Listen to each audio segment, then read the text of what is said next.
ये सच है कि देश की जो स्वास्थ्य व्यवस्था है वो उतनी अच्छी नहीं है जितनी इन बड़े बड़े महान देशों की है, अमेरिका की है, ब्रिटेन की है या दूसरे बड़े मुकाबले वाले देशों की है।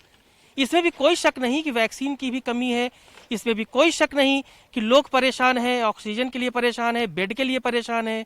लेकिन सच्चाई ये भी है कि कम में ही जिस तरह से भारत संघर्ष करके अपने मरीजों की, अपने पब्लिक की, अपनी जनता की, अपनी आवाम की सुरक्षा में जुटी है, काबिले तारीफ भी है। सिर्फ निगेटिव खबरें कर कर लोगों में पैनिक यानी निराशा बढ़ाना ये कतई उचित नहीं है। ये सर्वे जो आया उसको हमने आधार बनाते हुए इस खबर को इसलिए तैयार किया कि अगर आप घबराए हुए हैं, हिंदुस्तान की स्वास्थ्य व्यवस्थाओं से परेशान है, शिकायतें हैं आपके मन में, तो गनीमत इस बात की भी है कि हम उन विकसित और बहुत ही धनाढ्य देशों की मुकाबले में अच्छी स्थिति में इसलिए हैं कि हमारे लोग उन देशों के मुकाबले कम हताहत हुए हैं, कम संक्रमित हुए हैं। जंग हम कोरोना से जीत लेंगे और फिर हिंदुस्तान की धरती लहलहाएगी, बाजार फिर से सजेंगे और लोग फिर से अपने घरों से निकलेंगे और एक नई जिंदगी जिएंगे। उम्मीद है, हौसला है तो जीत है। आज हम बात कर रहे हैं दुनिया के तमाम विकसित देशों के मौजूदा हालात और आबादी में उनसे कहीं आगे खड़े भारत की कोरोना से जद्दोजहद की। आपको बता दें कि यूरोप और उत्तरी अमेरिका महाद्वीपों में क्रमशः 49 और 39 देश हैं, यानी कुल 87 देश जिनकी आबादी 134 करोड़ है। इन देशों में अब तक कुल 19.37 लाख लोगों की मौत हो चुकी है।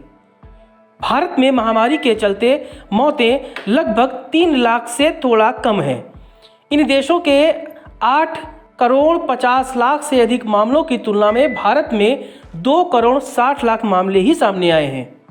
48 देशों के बने इस महाद्वीप को दुनिया का सबसे विकसित हिस्सा माना जाता है। वैश्विक संसाधनों पर ज़्यादातर इन्हीं देशों पर कब्जा है। यहाँ के फ्रांस, पुर्तगाल, ब्रिटेन जैसे देशों का कभी सूरज ही नहीं डूबता था। इनकी संयुक्त आबादी 74 करोड़ 80 लाख है। कोरोना महामारी की दूसरी और तीसरी लहर झेल चुके इस महाद्वीप के 48 देशों में अब तक कुल 4 करोड़ 63 लाख मामले सामने आ चुके हैं। इनमें से 10,56,000 लोग अब तक मौत के मुंह में भी जा चुके हैं। अभी यहाँ महामारी पूरी तरह से खत्म नहीं हुई है, नए मामले भी लगातार आ रहे हैं। कहने को तो इस महाद्वीप में अमेरिका जैसा दुनिया का सबसे ताकतवर देश है। कनाडा और मैक्सिको इस महाद्वीप के वैभव को चार चांद लगाते हैं, लेकिन महामारी ने इस महाशक्ति महाद्वीप को बौना कर दिया है। इनको घुटने टेकने पर मजबूर होना पड़ा। 39 देशों के बने इस महाद्वीप की कुल आबादी 59 करोड़ के लगभग है। अब तक यहाँ भी कोरोना महामारी की 2 से ज़्यादा लहरें आ चुकी हैं।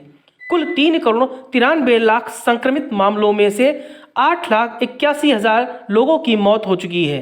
स्वास्थ्य और जनसंख्या घनत्व में यह देश भारत से कहीं अच्छी स्थिति में है। अब बात भारत की करें, इन देशों के मुकाबले तो हालात बेहद बेहतर हैं। हालांकि इसमें कोई दो राय नहीं कि देश में हमारे इन व्यवस्थाओं को लेकर तमाम तरह की शिकायतें और तस्वीरें सामने आ रही हैं। विपक्षी पार्टियां हो या सामाजिक संगठन के लोग, वह राज्य सरकारों और केंद्र सरकार पर स्वास्थ्य सेवाओं में ढुलमुल रवैया अपनाने और वैक्सीन की कमी और अस्पतालों में बेड की कमी का लगातार मुद्दा उठा रहे हैं। लेकिन बात करें दुनिया के तमाम देशों के मुकाबले तो हम बेहतर स्थिति में हैं। इसमें कोई शक नहीं कि थोड़ी हमारी चूक और वायरस के कई प्रतिरूपों ने मिलकर दूसरी लहर को भयावह बना दिया। बड़ी आबादी के बावजूद मामलों और मौतों को थामने के पीछे हमारी जीविका दिखती है। 139 करोड़ की आबादी में यहाँ अब तक कुल 2 करोड़ 59 लाख मामले आए हैं, जिनमें 2,88,000 लोग के लगभग मारे गए हैं।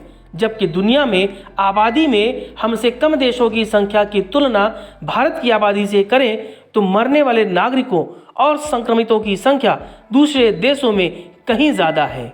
यानी हम ये कह सकते हैं कि एक तरफ तो विकसित देशों की वो बड़ी तादाद जिनकी संख्या तमाम रईस मुल्कों में होती है, जहाँ की स्वास्थ्य सेवाएं बेजोड़ हैं, बेमिसाल हैं, वहाँ पर संक्रमितों और मरने वालों की तादाद हमारे देश से कहीं ज़्यादा है। तो हमें इस बात पर तसल्ली रखनी चाहिए कि आबादी में हम जिस तरह से दूसरे देशों से कहीं आगे हैं, उस मुकाबले हम हताहत होने वाले लोगों और संक्रमितों को नियंत्रण करने में इन देशों से कहीं बेहतर स्थिति में हैं। इसलिए हमें थोड़ा तसल्ली और हौसला रखना चाहिए और अपनी सरकारों पर कहीं ना कहीं भरोसा भी रखना चाहिए।